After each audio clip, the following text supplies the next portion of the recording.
So kom ons begin met ons studie in Openbaring 22. So tot op hierdie punt toe, het jy basies nou Openbaring 22 is relatief maklik om te verstaan as jy saam met ons hierdie proses deurgegaan het. As jy saam met ons deur die proses was, het jy baie gehoor dat ons praat oor simboliek en dat jy nie hierdie goeders as letterlik moet sien nie, dat jy moet verstaan dat hierdie goed beteken sekere goeders en daarom moet ons dit op 'n sekere manier interpreteer. Meeste van hierdie goeders, veral in die eerste 5 verse, dit wat ons nou sien, het ons al van tevore gesien en ons het al van tevore daaroor gepraat. So ek gaan op 'n paar enkele goeders gaan ons op fokus gee, maar jy gaan sien dat Openbaring 22 is eintlik daar om baie happy feelings in jou hart te maak. Dis hoekom hy daar is. Dis 'n amazing boek, en dis waarmee ons die boek afeindig. So kom ons begin vers 1. Toe het 'n engel aan my 'n rivier met water van lewe gewys. Dit was helder soos kristal en het gestroom uit die troon van God en die Lam. En in die middel van die hoofstraat, aan die een kant en in die rivier aan die ander kant, staan daar 'n boom van die lewe, wat 12 keer vrugte dra. Elke maand dra dit vrug. En die blare van die boom bring genesing vir die nasies, en daar sal geen vloek meer wees nie. Die troon van God en die Lam sal in die stad wees, en sy diensknegte sal hom dien. En hulle sal sy aangesig sien, en sy naam is op hulle voorkoppe. En daar sal ook nie meer nag wees nie. Die behoefte aan die lig van die lamp, of 'n behoefte aan 'n lig van 'n lamp en die lig van die son sal nie meer bestaan nie, omdat die Here God hulle sal verlig, en hulle sal vir ewig en ewig as konings heers. En so hierso wat ons hierso sien, hier's 'n paar goeders waarna ons gaan kyk. Hy begin met die rivier van water wat lewe bring. Nou ons het dit gesien in hoofstuk 21, en dan het hy saam met dit, het hy gesê dat vanuit die troon van God vloei hierdie rivier wat lewe bring. So die bron van lewe bly God. So as ek en jy vra, dat as die dood verby is, en daar is nie meer pyn nie, en daar is nie meer hartseer nie, dink terug aan laasweek se studie, dan besef ons die rede vir die lewe kom vanuit God uit. Jy bly nie lewe omdat jy asemhaal nie, jy bly nie lewe omdat jy kos eet nie, jy bly nie lewe omdat jy water drink nie, die bron van lewe vloei vanuit God uit. En dan sê hy, dan het jy nou aan die een kant, het jy nou die water, die rivier wat lewe bring, en aan die ander kant het jy die boom wat lewe gee. Nou weer eens, beide van hulle verteenwoordig dat daar is geen meer tekort nie. Daar is nêrens te meer dood nie. So nou het jy 'n boom, en hierdie boom dra vir 12 maande lank draai vrug. Dink terug aan Jesus met die vyeboom, hy gaan buite seisoen, stap na 'n vyeboom toe, die vyeboom dra nie vrugte nie, en hy vervloek daai vyeboom. En hierso kom en hy praat van daar is 'n oorvloed van, en hierdie ding is die boom van lewe, daar is 'n oorvloed van lewe. En dan sê hy selfs die blare van die boom bring genesing. En dis nie genesing omdat daar siekte is nie, daar is altyd gesondheid op grond van hierdie. En dan sê hy vers 3, en daar sal geen meer vloek wees nie. En dan wat nou nogals nice is, en ons het dit ook laasweek gesien, die troon van God en die Lam sal in die stad wees. En dan praat hy hierso spesifiek, en dat sy naam sal geskryf wees op sy diensknegte se voorkoppe. Onthou nou, ons het hierdie ook hanteer, in die begin het ons gepraat van die mense wat nie God dien nie, is gemerk. Hulle is gemerk met die nommer van die dier. God merk sy mense, Satan merk sy mense. So met ander woorde, ons wat gemerkt is vir God, het die naam van God op ons voorkop geskryf. Beteken jy is myne. En dan sê hy, daar sal nie meer nag wees nie. Die konsep van nag is, daar is nie meer vrees nie, daar is nie meer onsekerheid nie, daar is niks meer duisternis of swaar of wonder of worstel. Daar is al daai goetertjies sal weg wees, want God sal lig wees. Hy sal alles bring wat lig is. En dan praat hy van hierso, en dan sê hy dat hierdie diensknegte sal soos konings heers. En die doel van wat hierdie gedeelte vir ons sit, is hy herstel vir ons dit wat in Genesis 1 en Genesis 2 basies was in die begin. So met ander woorde, God skep 'n plek, en binne in hierdie plek sit hy 'n boom wat lewe bring, en saam met dit is God se teenwoordigheid in die tuin, en dan sien ons, hy skep mens om te heers. Dis wat Genesis 1 en Genesis 2 vir my en vir jou gesê het. Nou sit ons in die einde en ons besef dat hier is bron van lewe, die water van lewe, die boom van lewe, God in ons midde, en God maak ons om te heers, die oorspronklike plan wat God in plek gesit het in Genesis 1 en 2. Hierso word dit ten volle herstel. En so dis wat die eerste 5 verse doen, is hy bring vir ons 'n kontras tussen hoe dit begin het en hoe dit gaan wees. En dan gaan ons oor na vers 6 toe, en vers 6 begin vir ons weer wegbeweeg na hoe gaan dit lyk in die toekoms, en hy bring ons nou meer in die realiteit in. So nou is dit weer waar Johannes staan, en hy is heiliglik in die huidige tydperk, nie meer besig om vooruit te kyk nie, die oordeel moet nog kom. So hy sien nou basies vers 6, en dan is daar 'n paar goedes wat ons sien. Hy sê vers 6, die Engels sê vir hom, hierdie woorde is betroubaar en waar. Ons het gekyk daarna laasweek. Vers 7, dan sê hy, gelukkig is die wat vashou aan die woorde van die profesie. Nou ons gaan nou weer terugkom na daai gelukkig is die wat. Maar dan wat hy ook vir ons sê, vers 8, dan is Johannes weer verward, hy val weer voor 'n engel neer, hy het dit gedoen in hoofstuk 19, dan sê die engel vir hom, nee, jy kan nie my dien nie, jy dien net God. En nou 2 hoofstukke later, weet hy nog steeds nie wat om hom aangaan nie, hy val voor die engel neer, en die engel sê vir hom dieselfde vers 9, nee, jy aanbid net God. En so dis wat hy vir ons daar gesê het, en dan by vers 10, gaan hy nou weer vir ons praat oor die oordeel wat kom. So met ander woorde, hoofstuk 21 en die begin van hoofstuk 22, wys vir jou amper al hoe lyk dit aan die kant die oordeel. Nou gaan hy weer vir ons praat asof die oordeel nog gaan kom. Hy sê vir ons vers 10, en hy het ook vir my gesê, moenie die woorde van die profesie van hierdie boekrol verseël nie, want die bestemde tyd is naby. Wie onreg pleeg, laat hy nog meer onreg pleeg. Wie onrein is, laat hy nog meer onrein word, maar wie regverdig is, laat hy nog meer regverdigheid beoefen, en wie heilig is, laat hy nog meer heilig word. Hier kom en hy praat van, en hy sê, die baan waarop jy is, gaan vir jou die uiteinde gee van daai baan. So met ander woorde, die ou wat onrein is, die einde van hierdie baan is meer onreinheid. Die ou wat onheilig lewe, die einde van hierdie baan is meer onheiligheid. Vir die ou wat wel heilig leef en regverdig leef, die einde van hierdie baan is meer heiligheid en meer regverdigheid. En so dis wat hy vir ons sê, hy sê vir ons, vir die ou wat op hierdie baan leef van onreinheid, die baan leef van om onrein te leef, as ek en jy gaan kyk na hierdie baan, vir die ou wat nie wil skuif nie, vir die ou wat nie wil glo nie, lê hierdie uiteinde meer onreinheid, meer onheiligheid, dis die pad wat lei na die dood toe. En vir die ou wat heilig is, wat vasbyt, wat vashou, en sê, Here, maar ek sal nie, maak nie saak wat gebeur om my nie, hier lê meer heiligheid, en hier lê meer regverdigheid. En dis wat hy vir ons sou sê, en dan nadat hy vir ons hierdie 2 verduidelik het, dan sê hy vers 12, kyk, ek kom gou, en die beloning is by my, om elkeen volgens sy optrede te beloon. So met ander woorde, jy kan kies op wat se baan jy is, maar jy moet weet dat hier kom die regter en hy beloon jou vir die pad waarop jy is. En so dis wat ons daar so sien. En dan kom hy en hy sê vir ons, ek is die Alfa en die Omega, die eerste en die laaste, die begin en die einde. So met ander woorde, hy wat alles weet, die begin en die einde, en hy het alles in, hy is die een wat oordeel. Nou moet ons ook verstaan dat jy kan nou baie rustig raak in jou hart en sê, ag, dis altyd lekker, ek dien die Here, so die oordeel vir my gaan amazing wees. En dan lees ons 1 Korintiërs 3 en dan besef ons net, julle moet verstaan dat elkeen gaan geoordeel word vir dit wat hy gedoen het. En selfs vir ons wat wel heiliges is, ons kry die hemel, dis wat ons kry. Die ewigheid is vir ons oop, dit is kom op grond van die feit dat jy glo.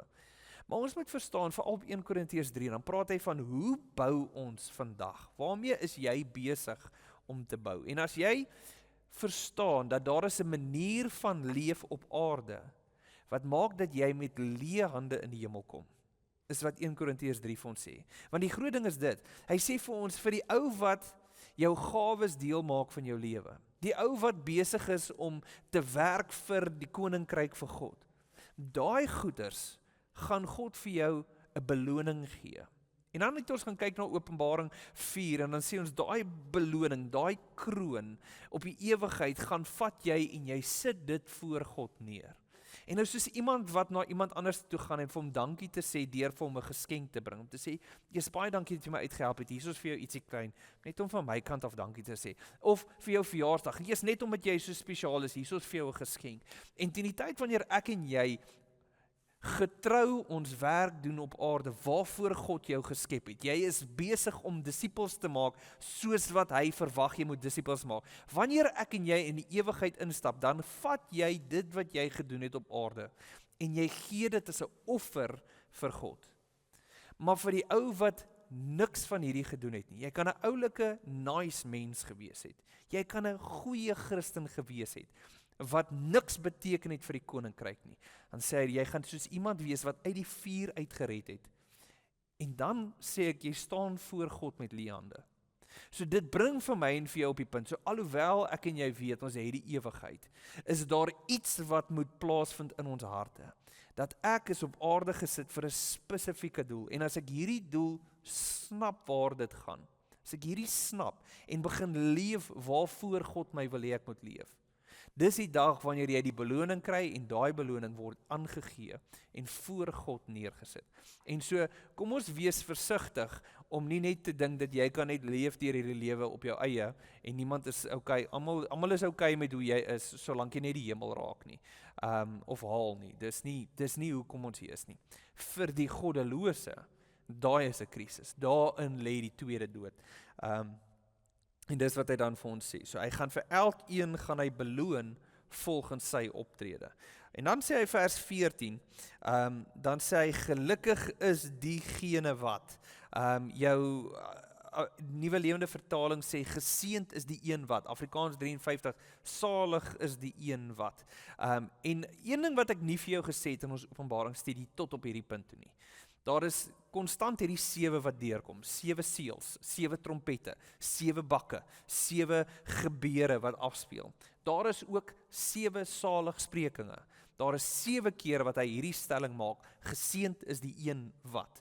En ek gaan gou vinnig vir jou sê, waar staan hulle? So die eerste ene was Openbaring 1 vers 3. Geseënd is die een wat die woorde van die profesie lees. Die volgende ene, Openbaring 14 vers 13. Geseënd is die dooies wat van nou af in die Here sterf. Hy praat ook daar, so dis die enigste aftrede vers, jy mag eers daarna rus van al jou werke, so jy tree nie op aarde af nie, sorry julle. En dan Openbaring 16 vers 15 is die derde ene, geseënd is elkeen wat wakker loop en sy klere gereed hou, sodat hy nie kaal hoef te loop en die mense sy verleentheid sien. Dit praat oor hierso in die 6de bak, het hy gepraat van dat ek en jy nog steeds sal vasby, nog steeds sal gereed wees vir dit.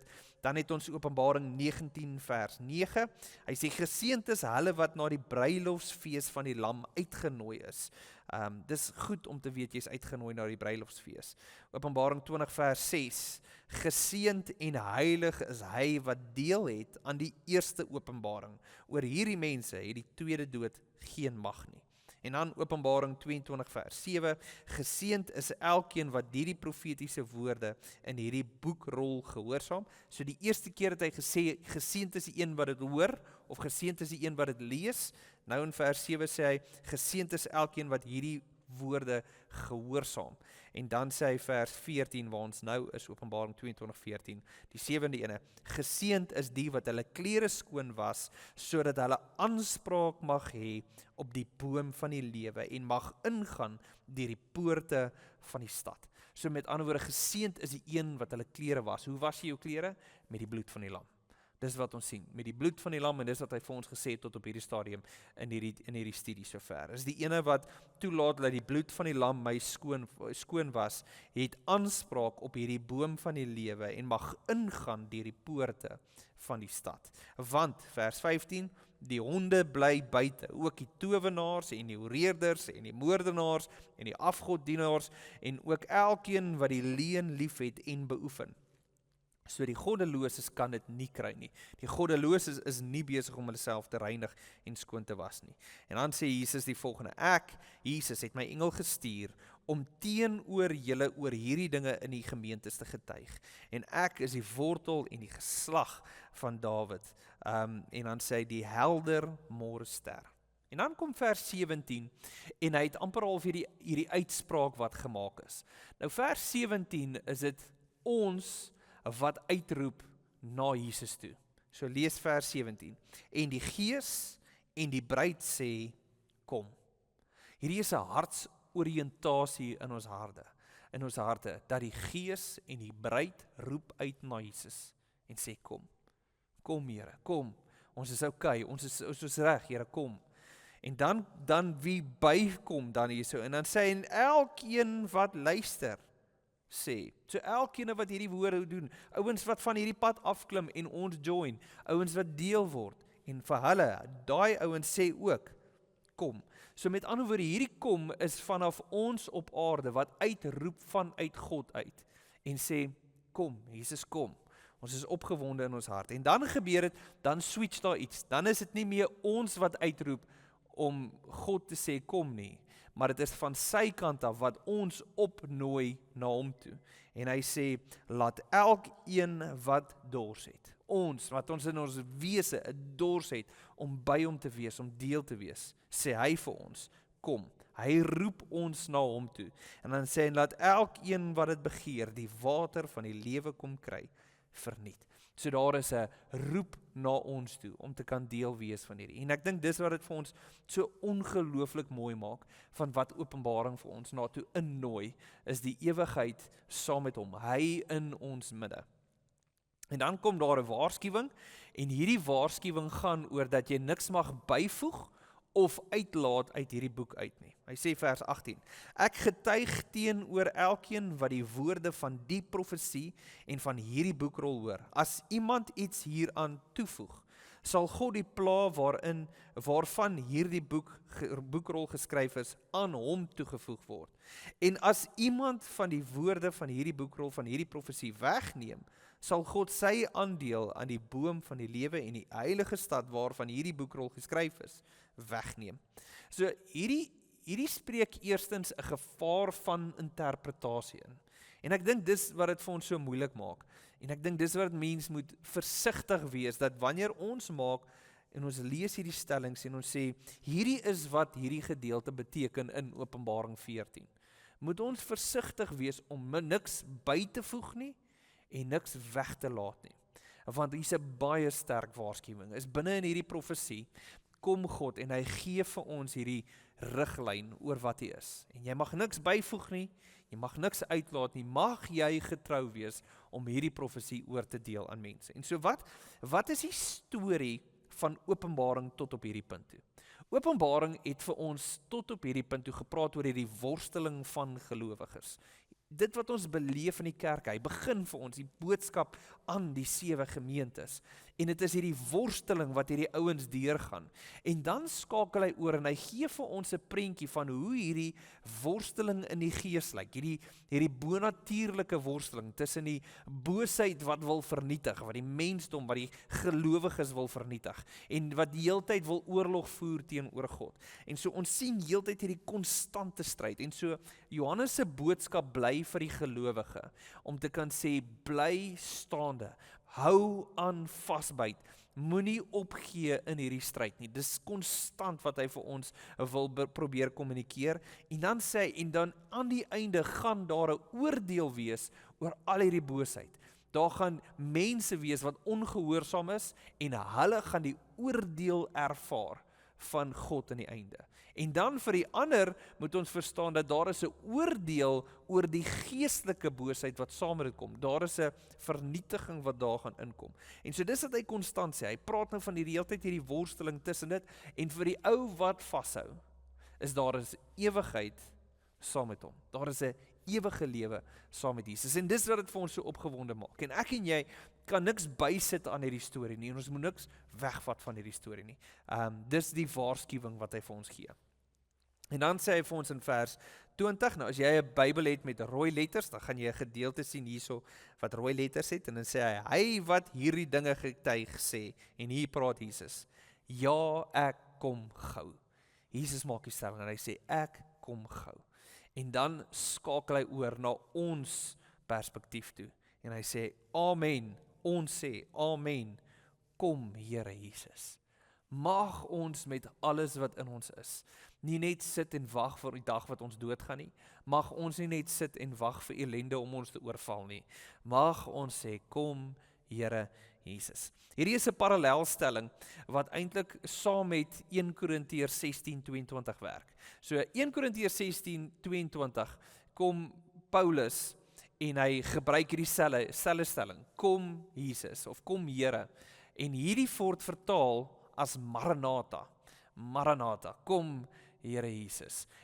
Nou, wanneer hy dit gebruik in in 1 Korintiërs 16, dan gebruik hy hom spesifiek as 'n Arameese woord. So hierdie wat ons hier lees in Openbaring is in Grieks geskryf, maar beide van hulle beteken dieselfde. Nou daar's iets interessant, net useless info. Hy wil nou nie oorskuif nie. Iemand het geklik daar agter. Nog, daar sê. So as ek en jy gaan kyk na die woord Maranatha, dan is daar twee maniere hoe hy geïnterpreteer moet word. Nou, jou Afrikaans 53 sit net die woord Maranatha, net as een woord. Nou, as jy Maranatha moet opbreek na Maran en Ata, dan word hierdie as 'n stelling om te sê, ons Here kom. Dis hoe Maranatha sal wees as jy hom so gaan opdeel. Die oomblik wanneer jy daai spasie skuif na Marana en dan 'n spasie en dan die ta, dan word hierdie meer 'n uitroep of 'n gebed om te sê, kom Here.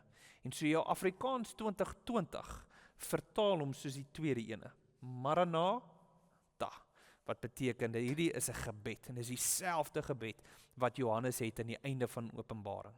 As hy maak hierdie uitroep, is 'n gebed, is die ene wat 10 teen 1 uitkom uit sy Arameese gebed, kom Here, en hier kom Johannes in die einde en hy maak dieselfde stelling en hy sê, kom Here Jesus, ons is opgewonde oor u koms, dis waaroor ons opgewonde raak. Mag ek en jy in ons wese opgewonde raak vir Jesus wat gaan kom. Mag ons nie net wag en net eendag dink, ag, wel hy sal kom wanneer hy lus het nie.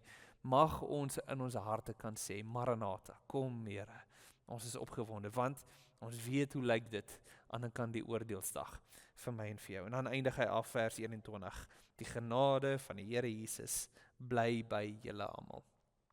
En dis die hart van die boek Openbaring. 1 jaar later, ons het begin in Junie 2025 en ons eindig hom af einde Mei in 2026.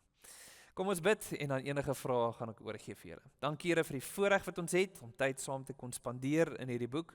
Ag Here, mag ons ook opgewonde wees vir die nuwe hoofstuk waarin ons gemeente beweeg, Here, want ons besef dat inligting is amazing. Maar Here, mag hierdie inligting in ons harte vasgeslaan word en mag ons dit begin toepas in ons lewens. Mag dit wees o Heilige Gees wat ons in gehoorsaamheid laat lewe voor U. En ons loof U daarvoor in Jesus naam. Amen.